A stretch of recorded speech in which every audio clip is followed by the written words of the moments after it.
जय श्री कृष्ण। जय कृष्णी मानव पंथ YouTube channel में आपका स्वागत है, अभिनंदन है। गत माह दिसंबर महीने में कुंद्रा महाराष्ट्र में महानुभव पंथ पोथी में श्रीमद् महावाक्य निर्वचन का कार्यक्रम बड़े हर्षोल्लास के साथ संपन्न। इस कार्यक्रम में आचार्य द्वारा पूजा अवसर के महत्व को समझाया गया। आइए उसके कुछ पलों का आनंद लेते हैं। दंडवत प्रणाम। इतर कोणताही व्यापार करणारी मंडळी असतील, भोजन कक्षाची व्यवस्था असेल, भाजन व्यवस्था असेल, देवाचा उपहार मिळणारे असतील, महेश्वर मुनी दादाजी रायकर आणि देवेंद्र मुनी दादाजी का पूजा अवसर दोपहर का प्रतिदिन होता था और सुबह का और शाम का जो पूजा अवसर है वो राजमठ के ओटे पर होता था।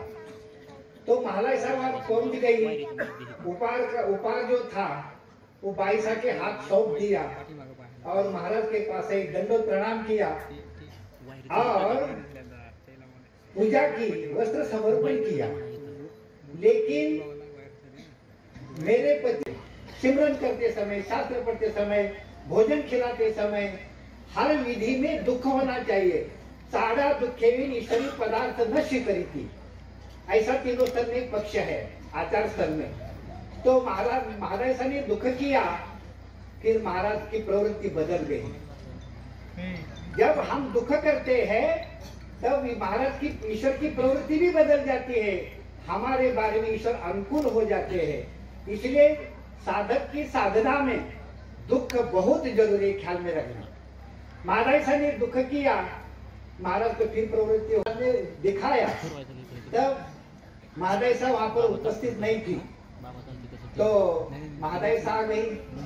महाराज उसे कहते हैं कि महतारी मंगला काला चुकली, इसका अर्थ है महतारी यानी बूढ़ी।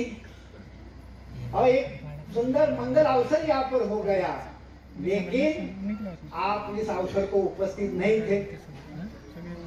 तो महाराज साहब ने कहा क्या अवसर हुआ? महाराज ने कहा हमने यह मालगंठी का अवसर दिखाया। तो महाराज साहब दुख करने लगी, मुझे अवसर देखने को नहीं। जो दूसरा जो वस्त्र था, जिसे दुपट्टा बोलते हैं हम हिंदी में, वो दुपट्टा दोनों तरफ कंधे पर, एक इधर से और इधर से, वो महाराज ने दुपट्टा कंधे पर डाल दिया। और पहलवान लोग जिस तरह चलते हैं इसी तरह महाराज ने चल के दिखाया। वो अवसर देखकर भक्तजन बड़े आश्चर्यचकित हो गए। हैरान की श्री मूर्ति हम देख रहे हैं और कुछ बहुत सुंदर देख रहे हैं, क्योंकि हमारा शास्त्र कहता है कि जब पूजा अवसर होता है तब ईश्वर अवघा शक्तिमंत, पूजा अवसर के समय परमेश्वर अवघा शक्तिमंत, यानी सभी शक्तियां जो है वो परमेश्वर के पास पहुंच जाती है।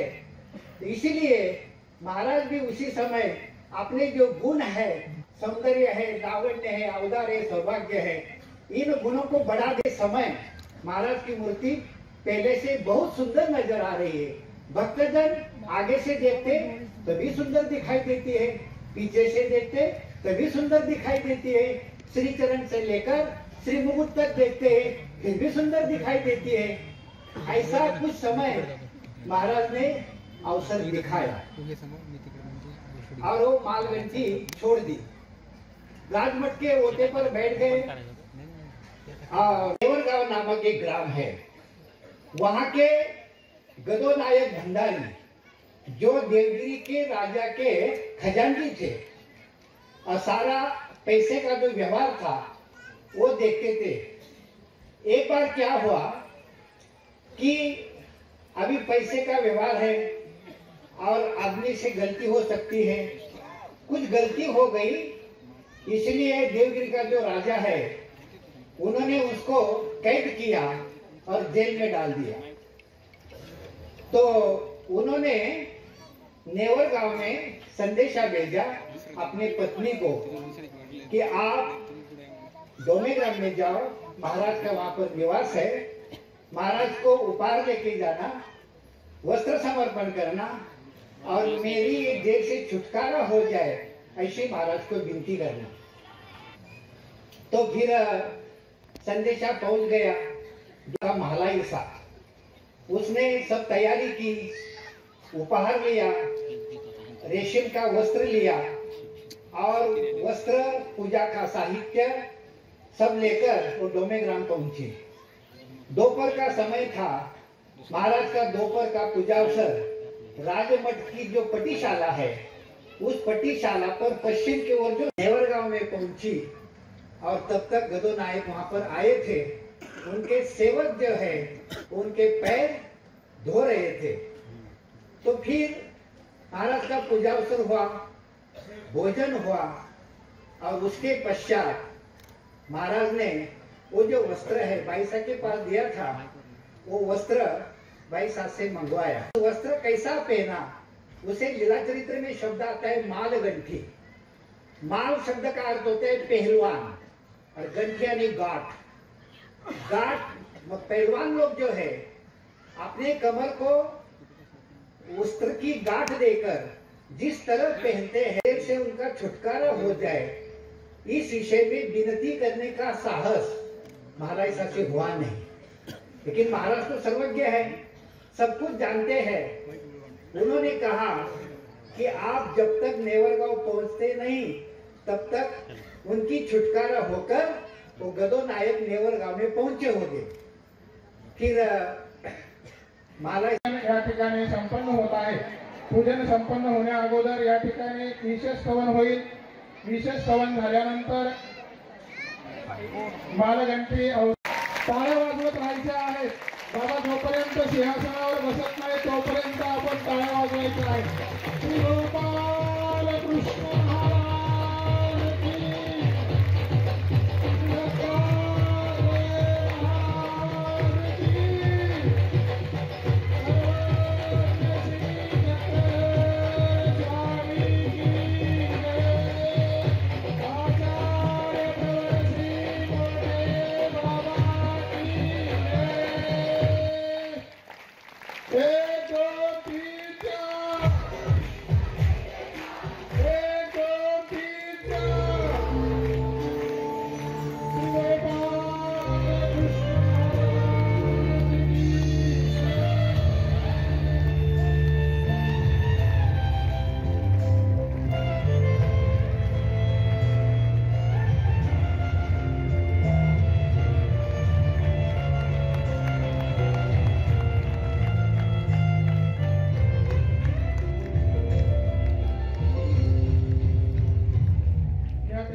या ठिकाणी समोरचे खाली बसून घ्या। हे बिनकामी जास्त उभे राहिले, फोटो काढणारे कमी उभेच जास्त राहिले। बसून घ्या, सारखा बाजूला सारखा। तुम्ही फोटो घरी पाहसाल, आम्ही कुठं बघायचे? सारखा बाजूला सारखा। या ठिकाणी परमार्ग सेवा मंडळ कुरुंदा, या कुरुंदा परमार्ग सेवा मंडळाच्या वतीनं या सोहळ्याचे मुख्य प्रवाचक परमपूजनीय परमादरणीय श्रद्धेय कवीश्वर कुलभूषण आचार्य प्रवर श्री मोठे बाबांची या ठिकाणी लाडू तुला होत आहे। आणि हा सुंदर असा सोहळा संपन्न झालेली आहे। तरी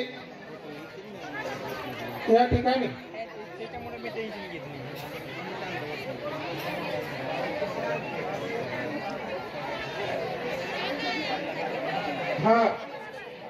या ठिकाणी हे लाडू तुला परमार्ग सेवा मंडळ कुरुंदा या सर्व सद्भक्तांच्या वतीनं या ठिकाणी संपन्न होत आहे। बंधूंनो, गेल्या 40 दिवसापासून अहोरात्र परिश्रम करणारी ही सेवा मंडळाचे कार्यकर्ते, यांच्यासाठी एकदा आपण जोरात टाळ्या वाजूया। साधनदाता सर्वज्ञ श्री चक्रधर स्वामी यांना उत्तरोत्तर अशीच धर्मकार्य करण्याची सद्बुद्धी देवो आणि निर्विघ्नपणे हे सर्व कार्य या ठिकाणी परमेश्वराने करून घेतलेलं आहे। खरोखर ही मंडळी धन्यवादास पात्र आहेत। रात्री बेरात्री कोणतीही अडचण असो ते फोन केला की इथं हजर होतात। अशी ही सर्व परमार्ग सेवा मंडळ कुरुंदा यांचं मी सद्भावना फाउंडेशनच्या वतीनं या ठिकाणी हार्दिक अभिनंदन करतो आणि या ठिकाणी ही तुला संपन्न झाली असं जाहीर करतो। या ठिकाणी एक प्रार्थना होईल। प्रार्थना झाल्यानंतर या मालगंठी अवसराबद्दल थोडी आपल्याला ती लीळा या ठिकाणी श्रवण करायला मिळणार आहे। ती लीळा परमपूजनीय परमादरणीय श्रद्धेय माळवडगाव निवासी दादाजी ती लीळा आपल्याला सांगणार आहेत। सर्वज्ञ श्री चक्रधर स्वामींचा डोमेग्रामला मालगंठीचा अवसर कशा पद्धतीने झाला होता, स्वामींनी तो कसा केला होता। अंधेरे तुम हमें ज्ञान की रोशनी दे, दूर अज्ञान के आहे। स्वामींना दंडोत केला, श्री चरणावरती मस्तक ठेवून नमस्कार केला, स्वामींचं पूजन केलं, वस्त्र समर्पण केलं, रेशमी वस्त्र जे होतं ते समर्पण केलं। जसं गदोनायकांनी सूचना केली होती त्याप्रमाणे ते पाटाऊ सावला रेशमी वस्त्र समर्पण केलं। परंतु गदोनायकांची सुटका व्हावी ही विनंती करण्यासाठी त्यांचं काही धाडस होईना। आता स्वामी आमचे सर्वज्ञ, स्वामी म्हणाले, बाई काही काळजी करू नका, तुम्ही नेवरगावला पोचता तोपर्यंत नायक आलेले असतील आणि सेवक त्यांचे पाय धुत असतील।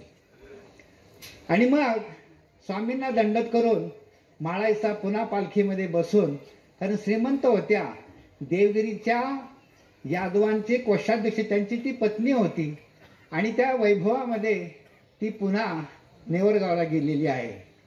मग इकडे स्वामींचं दुपारचं ते दोन्ही पदर पुष्टी विभागावरती म्हणजे पाठीवरती असे पाठीमागे सोडलेले आहेत आणि मग स्वामी त्या ठिकाणी चालून दाखवत आहेत, इकडून तिकडे तिकडून इकडे। आणि भक्तजन मोठ्या आश्चर्याने, कारण ती मालगंटी जेव्हा स्वामींनी नेसलेली होती त्यावेळेला आता स्वामींची मूर्ती तशी 32 लक्षणी चांपेगौर देदीप्यमान अशा प्रकारची होती, परंतु ती मालगंटी स्वामींनी अशा प्रकारे परिधान केलेली होती की आणखीनच स्वामींच्या सौंदर्याच्या वैभवामध्ये आणखीनच खूपच भर पडली। आणि त्याच्यामुळे भक्तजन पुढून पाहिजे खूप छान दिसायचं, पाठीमागून पाहिजे खूप छान दिसायचं, श्रीचरणापासून श्रीमुकुटापर्यंत पाहिजे खूप छान दिसायचं, अशा प्रकारे। आणि स्वामी असे तिथे त्या राजमठाच्या पटीशाळेवरती शतपावली करत करत स्वामींनी तो मालगंठीचा अवसर सगळ्या भक्तजनांना दाखवला। आणि मग अवसर आम्ही भक्तजनांना दिला तर महादायसांना खूप तळमळ वाटू लागली, दुःख करू लागल्या, कारण त्यांना माहित होतं की पूजावसरीचे थोर गोमटे, अवसर काळाचे थोर गोमटे।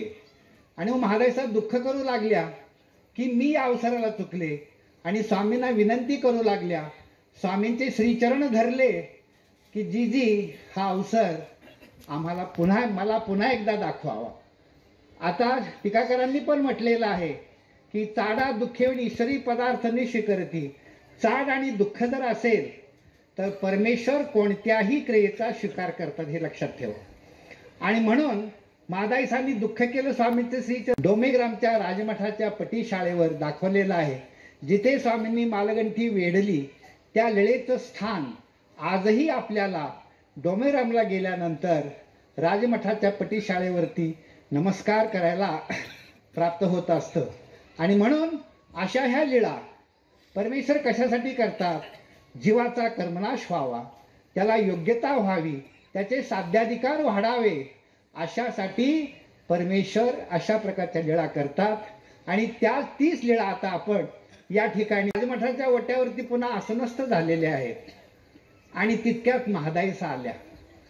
या अवसराच्या वेळेला महादाईसा उपस्थित नव्हत्या। महादाईसा आल्या, स्वामींना दंडोत केला।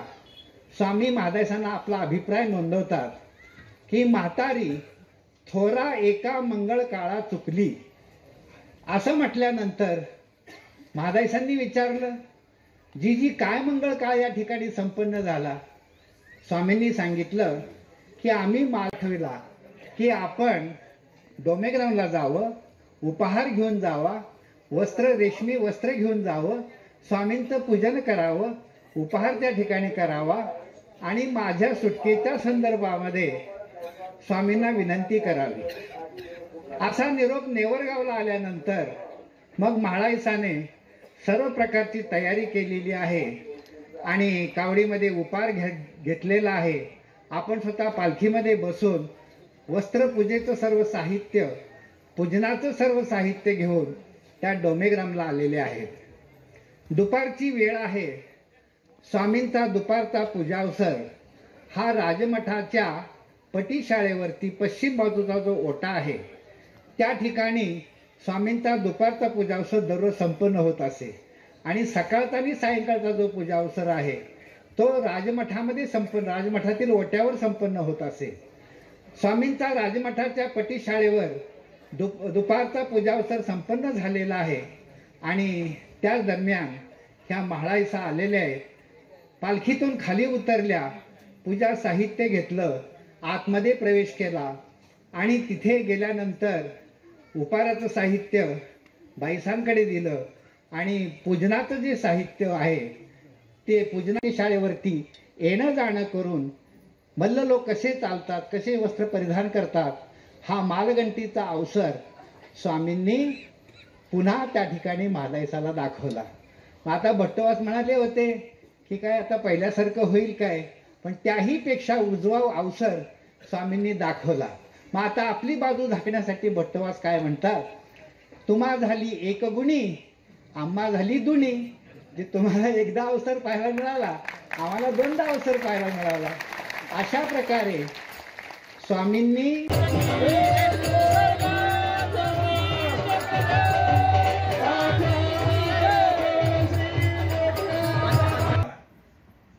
साधेला अर्पण केली. त्या लीळेची आठवण करत त्यांच्या धर्म आणि धर्मीयाला लक्ष करून आपण काय करत आहोत, त्यांचं पूजन करत आहोत. व्यक्तीचं पूजन नसून त्यांच्या धर्म आणि धर्मीयाला अनुलक्ष करून ही साधना आपण जेव्हा करतो तेव्हा निश्चितच ती क्रिया ईश्वराच्या स्वीकारात पडते. त्याचं पहिलं लक्षण आहे ते म्हणजे बाबांच्या डोळ्यातले अश्रू. बऱ्याच वेळा असं घडतं की स्वीकार करणारा कोण्या अवस्थेमध्ये आहे. आजही आपण पाहिलं, मालगंटीच्या अवसराच्या प्रसंगी पाहिलं नव्हे, अधिकरणांना जेव्हा जेव्हा कुठे आपण पूजनाच्या रूपाने अनुभवत असतो त्यावेळेस बापासी लिहिली आणि त्यांची त्यामध्ये असणारी जी काही अप्राप्ती आहे, मलाही या गोष्टीचं सततपणे शैल्य आहे. या 5-25 वर्षामध्ये आम्ही सगळीकडे पूजन पाहतो की माझ्या निमित्तांचं पूजन मला करण्याचं भाग्य मला मिळालेलं नाही. माझ्यासह संवत्सर आश्रमात राहणाऱ्या प्रत्येक साधकाला या गोष्टीचं सततपणे दुःख आहे. आम्ही तो निमित्त आराधिला नाही का, तर कधी त्या परमेश्वराचं अर्चन करण्याचं भाग्यही आम्हाला मिळालं नाही.